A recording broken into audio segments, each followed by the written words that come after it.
Khalil Gibran is here to stay, ho ho. Hey hey, Khalil Gibran is here to stay, ho ho. Hey hey, Khalil Gibran is here to stay, ho ho. Hey hey, Khalil Gibran is here to stay, ho ho. This is not an issue of particular concern to any one community. This is an issue for all of our communities. This is an issue about learning from each other, respecting each other, creating a diverse New York where we're all welcomed and celebrated and treated with equality and respect. Now, there have been charges thrown, particularly by the right-wing press, of people, particularly Debbie, having an extremist agenda. If we go to the website, they're quite open about this, of the Stop the Madrasa Coalition, which is supposed to be some individuals from the community who are concerned about the school. It's not that at all, and they're quite open about that. Instead, you see 3 groups listed there that they say have been their stalwarts in their fight. That's the Gathering of Eagles, which is a virulently pro-Iraq war organization. It's New York ICE, New Yorkers for Immigration Control and Enforcement, a virulently anti-immigration organization. And then another group that was new to me called United American Committee, which is dedicated to fighting the threat within.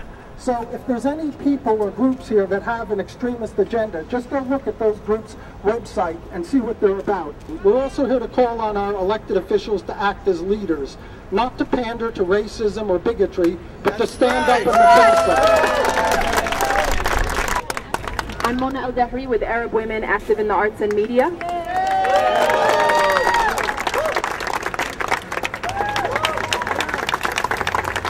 We look forward to the day when our popular press outlets report on the news rather than instigating it.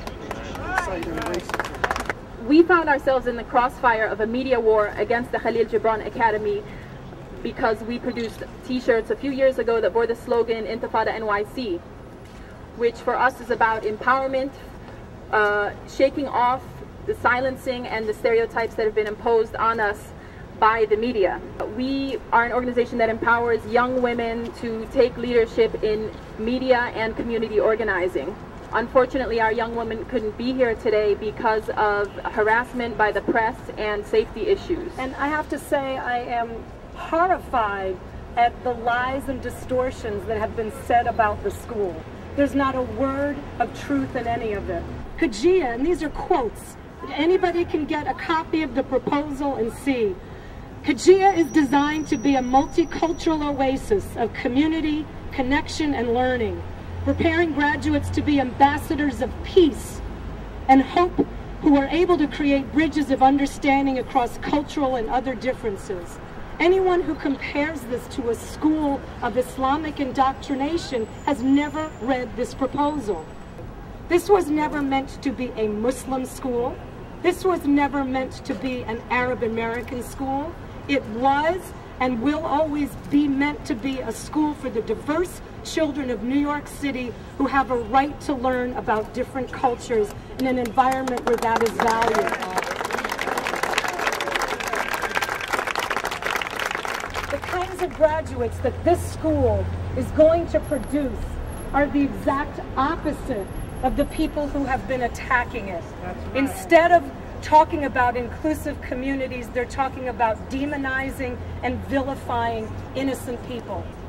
I'm furious that the Department of Education has not supported Debbie. Shame on you! Shame on you! Thank you. Her reputation has been smeared with no valid reasons whatsoever. I've known Debbie since 2 days after 9/11. She was teaching at the school that my daughter, who's behind me someplace here, was attending, PS 261 in Gorham Hill, which, as many of you know, is a largely Arab American section of Brooklyn. What's sad is it's the very fact that she's an educator which is what led to this ridiculous situation. As an educator, she explaining the meaning of the word is just that. And then comes the conversation.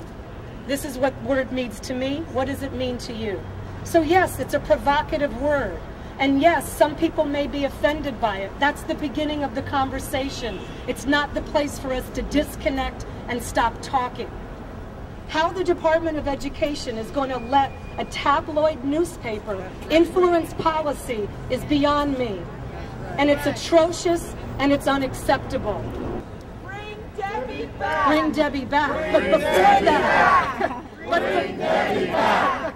Bring Debbie back! Bring Debbie back! Bring Debbie back! Bring Debbie back! Bring Debbie back! I remember when attending my own junior high school, I faced many obstacles and problems, and this was even before the events of September 11. As a devout Muslim, and as you can see, wearing the hijab, I stood among my schoolmates. This gave them the chance to spot me while going through the hallways in the school, spit on me, call me names such as sand nigger, towel head, and so on. This is the type of junior high school I attended.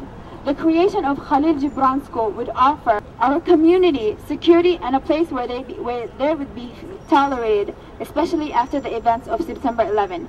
It will also encourage learning the Arabic language that has been continuously manipulated by the media. The negative attention that the school has been receiving because it is teaching Arabic shows that there is a great need for the school to re-educate the public, to be more critical of the negative media that they read. It is unfortunate for our school as well as our community not to have the founder of the school on board. She has founded the school, worked hard to prove her great qualification, dedication, and determination through many years. I honestly was deeply angry and sad to see how she was attacked by the media because she presented the correct definitions of the Arabic words that they had manipulated. This was not just an attack on her as an Arab, as a Muslim, but this was an attack on our community as a whole.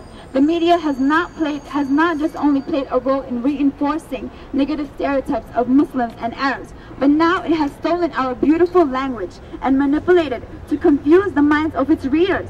How dare they? That's right. It is trying to make us feel uncomfortable with our own skin.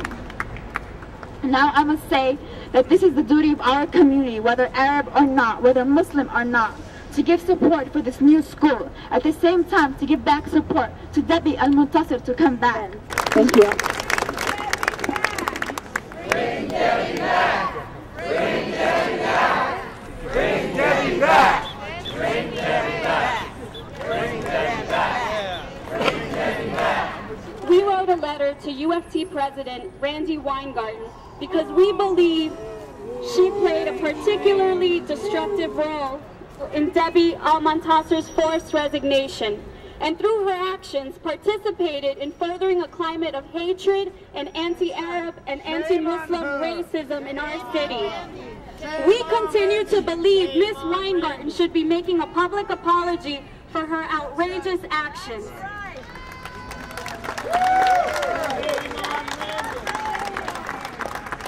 Almontaser's reinstatement is really about a larger struggle for self-determination and dignity for communities of color in this city and in this country.